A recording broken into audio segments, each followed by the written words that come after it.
Moon's military is ready to strike first. North Korea could detonate yet another nuclear device. This is something they've been prepping for decades. I'm absolutely terrified. They have no allegiance to anyone. The scariest part is there are 100 to 200,000 people in concentration camps in North Korea right now. So if there's an attack, we might be looking at genocide within one day. Vice President Mike Pence is heading to the front line of the standoff with North Korea. Mr. Trump has said is the policy.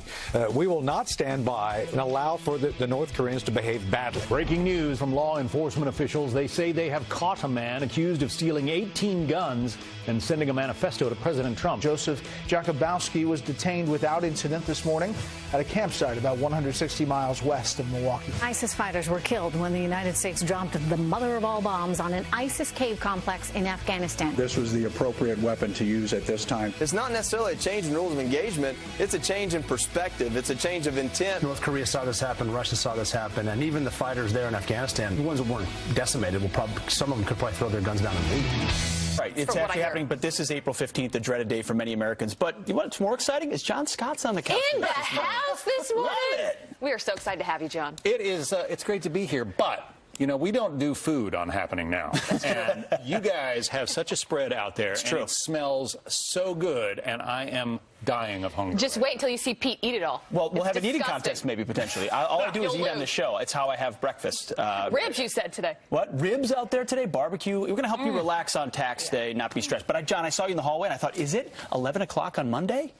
Is it happening? No, it's not. It's 5 o'clock on Saturday. We're ready to go. I do work. We're excited to have you. And we've got a lot of news to get to this morning, starting with North Korea. Yeah, that's right. We start with a Fox News alert. The world is watching North Korea this morning as tensions reach a boiling point with the United States. Kim Jong-un showing off its country's military arsenal and maybe on the verge of another nuclear test. Griff Jenkins is live from Washington, D.C. He has the very latest for us now. Griff? Good morning, John, Pete, and Abby. It is truly an understatement to say that tensions are running high on the Korean Peninsula today. A massive show of force as North Korea paraded what looks to be intercontinental ballistic missiles, among other heavy weapons, during its annual celebration honoring the country's founder, Kim Il-sung, as the world watches cautiously in anticipation of North Korea's 6th nuclear test. The message out of Pyongyang is clear. They're ready for war. North Korea's vice foreign minister on Friday saying they are prepared. We are taking into account the most aggressive and dangerous option that the U.S. might come up with. We'll go to war if they choose. The foreign minister also saying that North Korea views the Trump administration as much more vicious and aggressive than the Obama administration. This comes as Vice President Mike Pence travels to South Korea this weekend to reassure our ally in the face of these rising tensions, discussing, among other things, how the U.S. will respond should North Korea conduct that nuclear test. And China now reacting to the ratcheting up of the North Korean provocations. China's foreign minister warning that, quote, storm clouds are gathering, and that if war breaks out, then no one wins in that situation. But how President Trump will respond in the face of that test is anybody's guess. The USS Carl Vinson is positioned off the Korean Peninsula and clearly capable of missile strikes if necessary. And reports of a preemptive strike by the U.S. were shot down aggressively by Pentagon officials yesterday. So we wait and watch on this Easter weekend to see if provocations and these tensions rise even more. Not only could we face a test, guys, of the nuclear test, is also whether they'll test missiles like we saw in that parade. That's right. Griff Jenkins. Griff, thanks a lot for that update. Griff. Appreciate it. You know, this is the most important day on North Korean calendar. It's called the Day of the Sun, as he said, the birthday of the founder of that country. 105 years. 105 years. They always have these parades marching missiles down the middle. Sometimes we don't know if they're real or fake, but it's all this chest beating of the regime, which they've used over time, many, many decades, to build up a nuclear arsenal. They weren't supposed to have one. They've got one. Yeah. And how unfortunate that Easter weekend, of course, has to coincide with their celebration of the Day of the Sun. Yeah. That's right. And another huge test for President Trump when it comes to foreign policy. I mean, you think about the past 2 weeks and what he has been really asked to do to handle these situations, and he's saying we are going all in. This is going to be very different from the past 8 years. We're going to lead from the front. That's right. It's America first mixed with American leadership. What does it look like? And the propaganda of North Korea will say, oh, he's reckless and unpredictable. He's not predictable. He's also shown a willingness to use military force, whether it's the chemical weapons, the attack for chemical weapons in Syria, or the mother of all bombs in Afghanistan. But this is a different approach. It's brinksmanship. It's a willingness to say that we will use military force if necessary, which changes the calculation of North Korea. Because what we've done so far in North Korea hasn't worked. In fact, the 5 previous nuclear tests, and I think we have a full screen of the 5 previous tests that North Korea has done and how the U.S. has responded. So in 2006, the first one, U.S. blocks military equipment and exports. There's sanctions there. In 2009, a lot of talk, labels it a grave threat, but no embargo. January of 2016, you can see it really ramps up in 2016. Law passing sanctions, and then there's 2 more in, there's 2013. We moved some defense equipment, missile shields, and then in September of 2016, we pushed for more sanctions. So a lot of sanctions, a lot of talk, UN resolutions, but their march to a nuclear bomb continues. Yeah. And of course, the upsetting thing is the fact that North Korea is so tightly allied with Iran. I mean, you can't think of 2 worse actors on the world stage right now. But whatever technology North Korea manages to put together is quickly going to be in the Iranian arsenal. Which is even more frightening. Interesting timing, though, for Mike Pence, the vice president, to be traveling over to South Korea today to be there tomorrow. I mean, I think that's a very smart move. We had Ambassador John Bolton. He was on Fox News yesterday, and he said it is so important when it comes to North Korea to act now. Here's what he said. We don't have much time, and one of the reasons that we're, I think, so pressed now is after 8 years of the Obama policy of strategic patience, which is really a synonym for doing nothing, North Korea's capabilities worldwide are much greater. And let me just add one other point. When North Korea gets the capability to drop an ICBM with a nuclear warhead on the United States, Iran will have it the next day for the right price. So they've got a couple dozen nuclear weapons. They're developing the ability to deliver that payload in intercontinental ballistic missiles to our shores, which makes it a very real threat to us. And, John, you mentioned Iran. What a lesson North Korea is on Iran. North Korea, we brokered this deal in 1994. President Clinton, we were supposed to get rid of all their nuclear weapons, some sanctions relieved.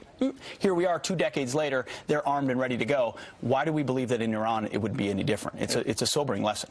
And they are so unpredictable and mercurial. Yes. Kim Jong-un does not seem to be a stable individual, and he talks about President Trump being so that's right, belligerent, but this guy, you don't know how he's going to react. That's why we're watching today very closely, because you just don't know how things are going to play out. I think the most important player in all of this, though, is China when it comes to North Korea, because they really pull the strings in terms of what they are capable of doing and not. So there was a call on Wednesday night with President Trump and President Xi of China after their trip they had together at Mar-a-Lago. I think that really says a lot about this relationship that really we haven't seen for a very long time. And I think he said, the President Xi said, I want to work with you to denuclearize North Korea. If that is the case and they end up ultimately following through on that, that would be a game changer in this whole thing. It's a big development after decades of futility on this issue. To get China to do that shows that, hey, maybe President Trump knows what he's doing when it comes to the international scene.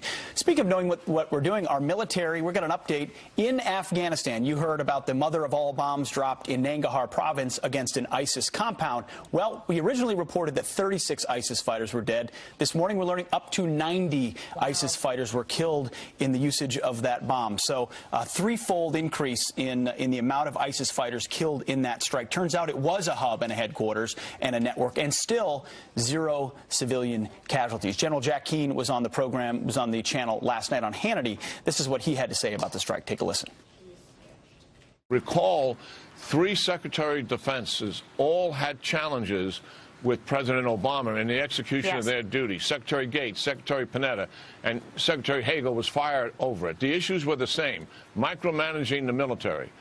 What President Trump has said, listen, when we're involved in conflict operations in Iraq, in Afghanistan, other places where we're already there, already committed, what you do with your forces are your decisions. The result of that, Kimberly, is that we actually make better decisions, and the fact is the forces are more effective because they can adapt to an enemy that is changing as the days go by. And when you're able to do that and you don't have to ask permission, we're very responsive in getting on top of that enemy. So what he's talking about there is President Trump giving the generals really all the say when it comes to defeating ISIS and combating terrorism, that they're the ones that are on the front lines. They have seen this for years now. They know what to do over there. They know how to act. And so he trusts them. No more second guessing, right, as we saw for 8 years, really, during the Obama administration. The President Obama felt that the use of force was not appropriate in so many circumstances. That's right, and no more micromanaging from 30-something, grad students in the White House in skinny ties telling commanders on the ground seriously when they should pick targets and what to hit for political calculations. Generals on the battlefield want to win wars and defeat our enemies. Good riddance to these 90 scumbags in Afghanistan from ISIS, and it's a wonderful thing when our military is successful in a mission like this. We should celebrate it. And 0 civilian casualties. It doesn't mean the problem is solved in Afghanistan. We've still got a lot of room there to go. The Taliban still is resurgent, unfortunately. But ISIS should be hit wherever they are, and that's exactly what our commanders did in Whenever they are in safe havens, I mean, ISIS is out to hit the West. Yep. They're out to kill innocent civilians. We should take opportunity of that whenever we have the chance. How about some headlines? I think we've got some other headlines to get to this morning. There's Thank a few you, John. other things going on. Let me bring you some other headlines this morning, starting with a panic at New York's Penn Station when Amtrak police tasked an unruly man and passengers mistook the noise as gunfire. People started screaming, gun, gun, and just hundreds of people started trampling other people. A man was tased while people frantically running for the door in a stampede, leaving a trail of debris and abandoned luggage. About a dozen people were hurt. All that commotion made worse because of a power outage earlier in the evening that packed the station with stranded passengers. Well, new legal obstacles are forcing the executions of 7 murderers to be put on hold. Lawyers arguing Arkansas's rush is unconstitutional and reckless. The state has not carried out a death sentence in 12 years, but wanted to beat the expiration date on its batch of one of the drugs used in the legal injection. And tech nerds, the U.S. Army wants you. The Pentagon stepping up its fight against ISIS extremists, assembling a growing force of cyber experts to defeat the terror group. Military services looking to incorporate cyber technology into its daily fight, including new ways to disrupt the enemy's communications, recruiting, fundraising, and propaganda. Paging millennials in their parents' basement to play video games. You could help the government. And American workers paying out a record number of federal taxes, with the U.S. Treasury collecting more than $1.5 trillion for the first half of the fiscal year 2017.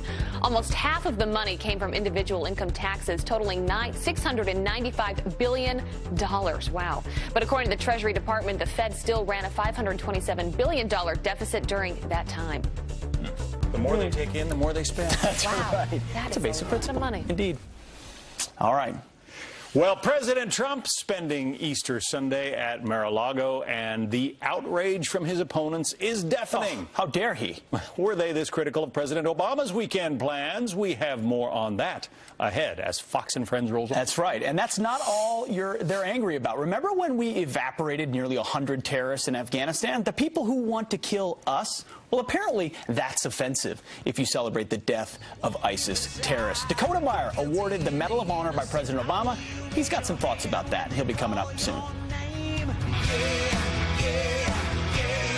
We weren't born.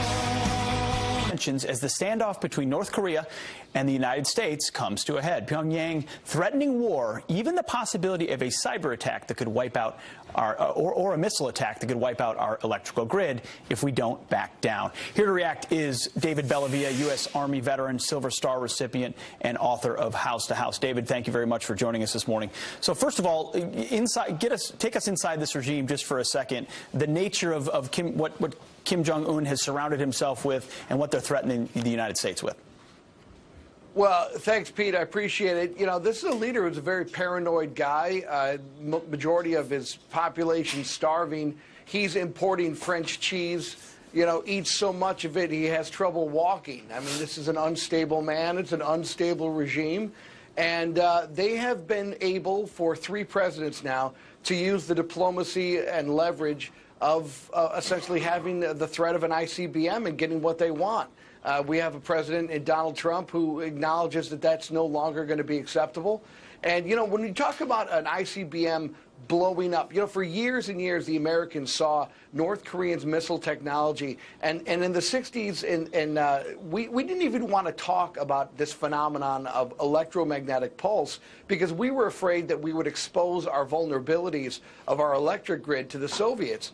Now, fast forward to the present time, you look at these videos of some of these nations that are testing their solid fuel rockets, and they blow up in the sky, and sometimes people think that those are failed launches because they're not able to get into the stratosphere. The reality is they're actually practicing like they did in 2013 for an EMP blast in the atmosphere to take out the American power grid. So, David, some people are saying, hey, this is just on the Korean Peninsula. Why do we care? Why should an American care? Tell us why an American today, besides allies in the region, which we care about, why should they care about whether North Korea has nuclear capabilities and the ability to deliver it? Well, one of the biggest problems with North Korea is that they don't have a lot of money and they don't have a lot of partners in the world outside of China. So when you develop technology, that is going to go to the ISIS eBay as soon as it's out there and they can get some money for it. The other problem is a couple of years back, President Obama allowed North Korea to put a space satellite into orbit. I don't know what technology they have that they need to have it beamed down to Pyongyang, but the reality is that a real satellite? There's a lot of threat and a lot of speculation out there that could be something other than a satellite. It could have a device on it. It could just be a bowling ball meant to knock out our satellites. So this is a regime that's unstable. They're dangerous, but they're also desperate, and their back is against the wall. And it's great to have a president that could stare them down in the eyes and say, you know what, your behavior is unacceptable and it won't be tolerated anymore. Well, brinksmanship indeed, but it's dangerous. We've seen before in history what happens when we don't take seriously the words of a leader when they say they want to strike us. David Bellavia, thanks for your expertise this morning. Really appreciate it. Thank you. All right. Well, there was celebration in the streets after Navy SEALs took out Osama bin Laden. USA! Patriotism worn on their sleeves. So, why aren't Americans allowed to celebrate our latest feat, evaporating nearly 100 ISIS terrorists in Afghanistan with 0 civilian casualties? Well, Dakota Meyer, awarded the Medal of Honor by President Obama, has some thoughts on that. And President Trump promised to crack down on sanctuary cities like San Francisco. And what better way to prove that it's working than to watch the left's pathetic attempts to fight back?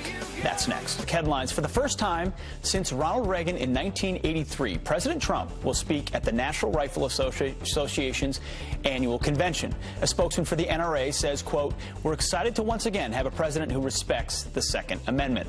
That event is scheduled for April 28th in Atlanta. And Sean Spicer taking a break from his day job as the White House press secretary to report for duty at the Pentagon for the Navy Reserves. As many of you may not know, Spicer, seen here in an undated photo, joined the Navy Reserve 20 years ago and currently holds the rank of commander, serving in multiple ways. Very cool. I love that. Important facts that we just don't know. Yeah. All right. Thank you, Pete. Well, after the U.S. military killed Osama bin Laden, there was celebration in the streets. USA! Patriotism worn on their sleeves.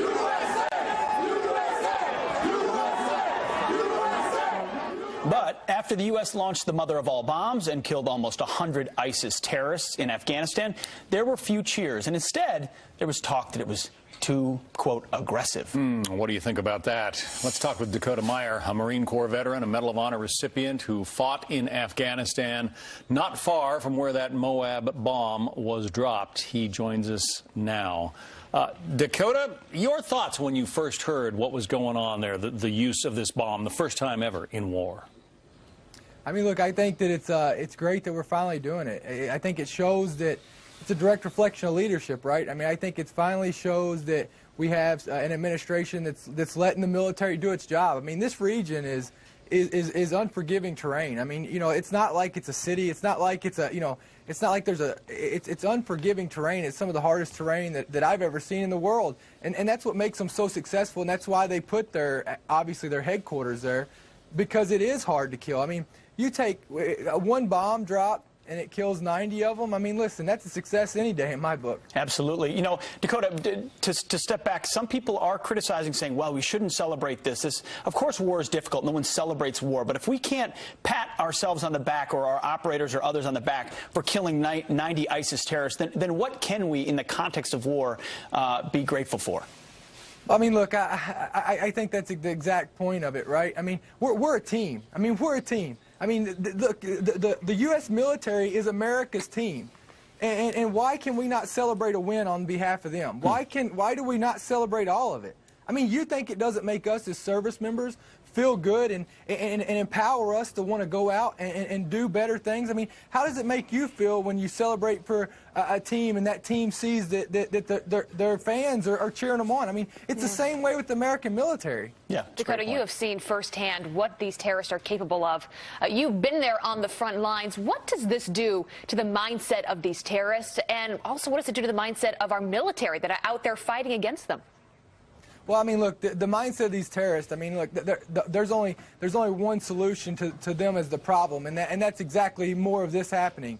But, you know, for the U.S. military, I mean, I think you take a year ago, we had a commander-in-chief that would let you get captured by Iran and not do any repercussions. I mean, what do you think the mindset is there? Versus now, we've got a commander-in-chief that's saying, hey, run your military like you need to and do whatever it takes to get rid of the enemy. Yeah, Dakota, what does it mean when you're on the ground to be able to make those decisions? Because President Trump has pushed decision-making down to commanders. You know, at the local level, you made a lot of decisions that earned you the Medal of Honor. If you had to call up and report and ask permission every time, it causes delays. So how big of a change is it when you push decision-making down to the lower level? Well, I mean, it's huge. I mean, it's huge. I mean, you take the battle that I was in. We lost guys because of the reason that they were so worried about collateral damage, right? I mean, I'll never forget hearing that the village was shooting at us. And finally, we've got someone who's coming in and saying, hey, run the military like it needs to be. And you have, you know, instead of worrying about politics and the court of public opinion, hey, do whatever needs to be done in order to be successful. All right, Dakota Meyer, good to have you here, getting your perspective. The home team is such a great point. Dakota, thanks a lot. It is. We're the home team. You got it. Well, North Korea is threatening war with the United States in a fight that could have nuclear consequences. Our intel panel is here to weigh in on the president's options to keep America safe and keep North Korea. The problem will be taken care of. I will say this. I think China has really been working very hard. President Trump, they're taking a hard stance as tensions with one of our greatest enemies rise to alarming levels. North Korea showing off a flight of new missiles at its annual Day of the Sun military parade earlier today, including 2 that could be intercontinental missiles. So what are the president's options when it comes to this growing threat? Here to discuss, former CIA officer Brian Dean Wright, former Army Intel officer Lieutenant Colonel Tony Shaffer, and national security analyst for the Clarion Project, Ryan Morrow. Thanks, each of you, for being with us. Tony, there have been 5 nuclear tests from North Korea before. We expect there could be another one this weekend. Right. Not much has happened after the 5 previous tests, frankly. How should the U.S. respond this time, if it happens? Well, look, we had to break a pattern. I was there in 1994 when we first started down this path of trying to get the North Koreans off that. And let me tell you, John, in 94, there was a heightened set of tensions just like now. I mean, when I was in Seoul, I was actually contemplating how I would get out of the country should we go to war. So we have to understand that this has been going on a long time. So I think what's notable here is that President Trump is finally talking about breaking out of this pattern of allowing the North Koreans to do things like build their nuclear arsenal, do tests, and actually get rewarded for the bad behavior. So I think this is the key here, is that if there's another nuclear test, I think the results of this event will not be more rewards. I think Mr. Trump will do things to make them pay a price, and that's going to become an issue that we have to discuss. Brian, it is always said that China is the key. The president seems to feel that he has China's backing this time. Yeah, and that is a huge, huge change. You see, for many years, you know, that the world has passed a variety of different sanctions, and everyone has known that the only reason that they would be successful is if China actually did something about it. To date, they never have. And what you're seeing is President Trump saying, all right, I'm going to force their hand. Why? Because we know that the Chinese want stability over all things. And if we start making that region a bit unstable, that will force the Chinese to act, and that's why you're seeing them do the things that they're doing now, like withhold withholding coal shipments and so forth. You're going to see a lot more action when President Trump does these shows of force backed up by things like the strike in Syria. President Trump has said he wants to be unpredictable. He does not want to telegraph his next move. Ryan, tell us how that plays into the Korean mindset here.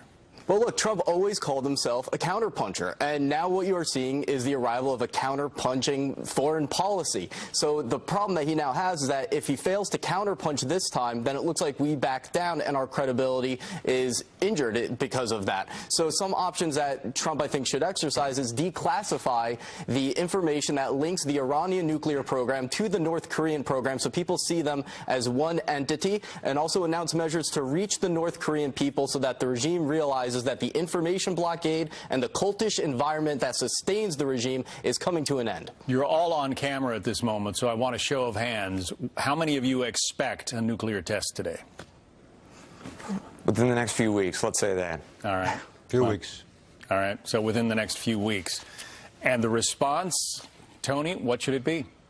Well, first, as stipulated, I think the Chinese have to take a very serious look at what they do. I think we have options. Let me be clear, so we not to say anything I'm not supposed to. We have options to do things against their program. We've been planning these things, John, since the 90s. The question becomes, will there be political will by this president to do something about it? This may not be necessary by the fact that the Chinese may well decide, hey, we don't want to see the North Koreans do something to provoke the United States. This is a big game of poker, and the stakes are very high, but it's a game that's been going on a long time, and we've always not been playing the strong hand we have, and this is where we're at. It'll be fascinating to see what happens this weekend and maybe in the next couple of weeks, as you all suggest. Tony Shaffer, Brian Dean Wright, Ryan Morrow, thanks for your expertise. Thank you. Thank you, John. All right, to some headlines now. This morning, new proof that President Trump's crackdown on sanctuary cities is working. San Francisco filing a lawsuit claiming it's on track to lose $2 billion in federal funding. It's also asking a judge to overturn the executive order signed by President Trump. The Justice Department firing back in an interview with Judge Janine set to air later tonight. We've got to keep the pressure up. We're going to look at these grant programs. If you're not cooperating with the federal government, you're going to lose grant money. We're going to battle on them every step of the way. We're going to put pressure on these cities, and it's just important for America and the people. And United Airlines adding insult to injury after dragging a passenger off an overbooked plane, causing some global outrage. No, this is wrong. Oh, my God. Look at what you did to him. Oh, my God. A story that will not end. We are now learning that the airline did not send Dr. David Dow's luggage with him. Instead, it shipped his bags to his practice in Kentucky, leaving him with nothing as he recovered from his injuries in a Chicago hospital. I mean, everything that could have gone wrong in that moment went wrong. Yeah, that's unreal. That's rough. That's, as you said, this story that never ends. We'll see. We'll keep bringing it to you. Well, American forces just wiped out close to 100 ISIS terrorists, and the media is slamming the president for being in Mar-a-Lago. It is a place where people who don't have any credentials necessarily, other than the fact that they're a member of the country club, can be roaming the property while Donald Trump is there. Quick headlines for you on this Saturday morning. A community college in New York now laying off its entire cafeteria staff, replacing them with self-serve kiosks. School officials say they were forced to let them go because the lunch ladies, well, helped bring about a $150,000 deficit in food service operations. This, despite New York lawmakers now allowing middle-class families to attend public colleges for free. And a lunch lady loses her job for feeding the poor. Some kids asked for more food after eating their lunch. Cafeteria worker Debbie Solzman gave them another serving and was then summarily fired from the Ohio school district. She says she would do it again because some of them could not afford basic meals. The school district claims she was fired for failure to account for food sales and providing food without payment to her grandchildren. So there you go. Ooh, some headlines for you on this Saturday. Thank you, John. All right, well, even though American forces killed 36 ISIS terrorists in Afghanistan, some in the media are slamming the president for being at Mar-a-Lago this weekend. It is a place where people who don't have any credentials necessarily other than the fact that they're a member of the country club can be roaming the property while Donald Trump is there dealing with world crises. We know that this is actually his 17th trip to one of his golf courses since he took the presidency. This will be his 7th trip. Count him 7 times he's gone to that Florida compound since his inauguration. In the 8 years of his presidency, Barack Obama's total travel costs were at least $97 million. At the current rate, the cost of President Trump's travel could well exceed that. Breathlessly emphasizing those numbers, of course. But the president is hardly the first commander-in-chief to deal with crisis or do some historic work away from the White House. Here with more is senior editor for The Federalist and Fox News contributor Molly Hemingway. Molly, good to see you as always. Great to see you. All right, let's just go through the list here of some of the presidents that have, heaven forbid, done some work outside of the White House. Here is Reagan at the Western White House. He signed the Economic Recovery Tax Act of 1981, hosted the likes of Margaret Thatcher, Queen Elizabeth.